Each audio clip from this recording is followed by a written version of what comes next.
If you are new to our channel, don't forget to hit that subscribe button. But we're going to get into how to grow tomatoes, Holly.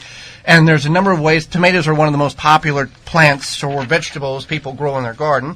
And even people who just grow who grow a lot of flowers, a lot of times they'll just grow a couple tomato plants to have those fresh tomatoes. So it's definitely a very important topic when it comes to gardening. So number one thing is we got to have full sun, 6+ hours, preferably 7+ hours of sunlight to grow these tomatoes.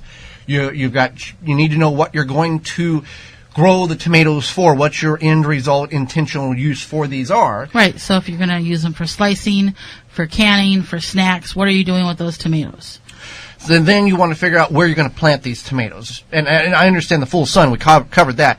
But do you have a lot of space? Do you have not very much space? That will determine what category of tomato that you want to purchase, whether you buy them, whether you've got them started already from seed, or you buy them from Blue Mel's Landscape and Garden Center, or your independent garden center where you're located at.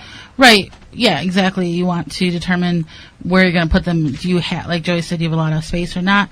Are you going to do containers? Are you doing a raised bed situation? What are you doing? So that would determine whether or not you want to get an indeterminate or bush variety or indeterminate vine variety. Quickly and simply, I guess, explain. We do this talk multiple times a year, and we're going to take our 50-minute talk and condense it down to about 12.5 minutes to get you the important aspects of how you can better successfully grow tomatoes in your backyard. So bush variety and vine variety, what does that mean? Sure. So bush variety is what's called a determinate variety.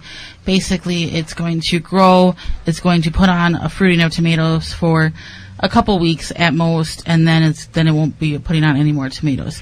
So it's like a short, I don't want to say short term, but it's not something that once it puts out that fruit and is done, it's not going to put any more fruit out. On the other hand, is a vine tomato, which is going to continue to grow, put out tomatoes throughout the season, and until basically you either kill it, pull it out of the ground, or frost kills it. So if you intend to can a lot of tomatoes, and you want all that fruit ready to can at one time, determinate would be your choice. Unless you want to can slowly. Right. Or you want, you're like, this weekend I'm going to do some, and next weekend, and then whatnot. And indeterminate, or the bush variety, the determinate, is good for containers, small areas, compact variety. Indeterminate, if you have space and let them vine. You could still grow determinate and indeterminate in a container, in a straw bale, in a raised bed, whatnot. There's no problem with that. It's just that it just keeps going, so you might have to support a little bit or stake it. You definitely want to stake your tomatoes, that's for sure. 50% of your tomato loss you will have 50% loss if you do not stake or cage your tomatoes. We did this experiment a couple of years ago. We did a Florida weave. It's where you can look it up online. It's where you put your tomatoes, plant your tomatoes in a row, and then you use strings to allow the tomatoes to grow through and hang off of instead of using a cage. So we let the one row on the ground, let it be. They vined all over the place. We lost 50% of the production because as they were getting ripe, they would start to begin to rot on the ground, the moist ground. Bugs would get them. So, 50% loss if you don't cage them and get them off the ground. Now, a lot of people will say, well, what do you put in the hole at the time of planting? And there's a lot of things that can go in that planting hole, and you don't want to, everybody has their own special recipe. So what we put in the hole is probably completely different than what you did or your mother did or your grandmother did or your uncle did. This is how we do it. Right, so we add sustain fertilizer, which is made from pine bark and turkey droppings, and it's a sustainable fertilizer. It helps increase the water holding capacity of your soil. It helps enhance the buffering, and soil buffering, we don't have to get much into this, is when the soil helps kind of ward off and filter through the bad things. Like an acid rain, like a small acid, yeah. Yeah, like you can't repels it. Right, repels it a little bit. Not like you can't go spray your plants or your ground with weed and feed and expect the soil to bounce back. Or pour a gallon of bleach on it. But it's something like acid rain, maybe a little bit of some sort of chemical runoff or something. It's nature's protection of the soil. Yeah, that's exactly what it is. So we use that, and then some people, we get a lot of questions about eggshells. Yes, eggshells are good for adding calcium to your soil, but you want to basically pulverize them. So, you make yourself some eggs in the morning, set those eggshells on the counter so they can dry off a little bit, and then once they're dry, you can put them in a food processor or a coffee grinder or something like that so that they get turned into a powder. You can also microwave them for a minute and just pulverize it. People will put powdered milk in the whole. I would not microwave an eggshell for a minute. Okay. I probably would do about 10 seconds. Okay. Some people will put powdered milk in the hole at the time of planting. That has calcium. Now, our soil, most of our soil, if you get a soil test, have plenty of calcium available. But the problem is that it gets locked up and not available for the plant to uptake because the soil gets too dry, and that's when you get that blossom end rot. You harvest a tomato, and the bottom third of it is completely black and rotten, and pretty much it's gone all the way through the tomato. That is an inconsistent watering. If you consistently water your plants, keep the soil moist, allow the roots to be able to pick up the necessary nutrients and micronutrients in the soil to develop the fruit as well as the plant properly, you're not going to have any problem or decrease the problem a lot. A lot of people will put Epsom salt in the hole at the time of planting, thinking that will combat that blossom end rot. That's simply not the case. Magnesium sulfate, yes, is a micronutrient in which the plant needs to grow and flourish and lush and green, but it has no combat to calcium deficiency or calcium loss. Right. So that's important to know. I think it definitely is something that a lot of people face, and it's good for them to know that information. There's also things like the tomato hornworm. I don't know if many people had that last year. I know we had it on one plant. I think it just depends on the season and how. And you don't have to worry about that until late June, early July. And we'll cover that in here's what's happening in your problems in your garden in June.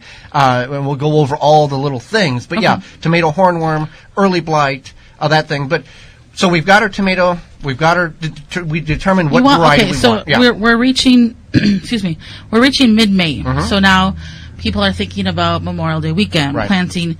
When am I going to plant my tomatoes? We've had this weird second winter. Crazy. Yeah. Second winter, I don't know, then we had like summer one day or a couple days, and now it's spring again or fall or who knows what it is. So you have to think about like how or when you're going to plant them essentially.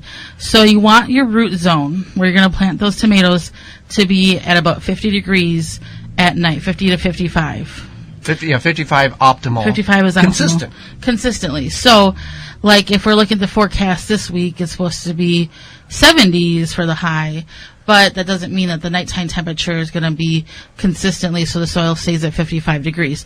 So that's what you're thinking about. You're not thinking about the daytime temperature. You're thinking about the root zone and nighttime temperature. Right, and that's the key. That is the key. Because if you don't know what root zone is, it's usually about 6 to 8 inches below the surface of soil. You can take your meat thermometer and you can do that. There's also soil temperature readers, but a meat thermometer works just fine. Right. So we want to plant those at the appropriate time, 55 degrees minimum, nighttime temperature, soil temperature in that range as well.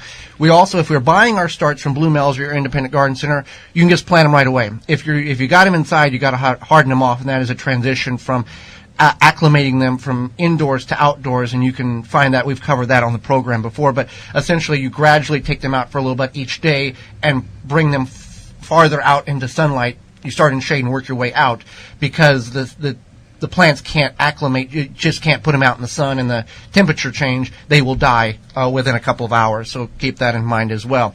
But yeah, and then you always want to water. About an inch of water a week. If you're in a container, I mean, how do you judge that?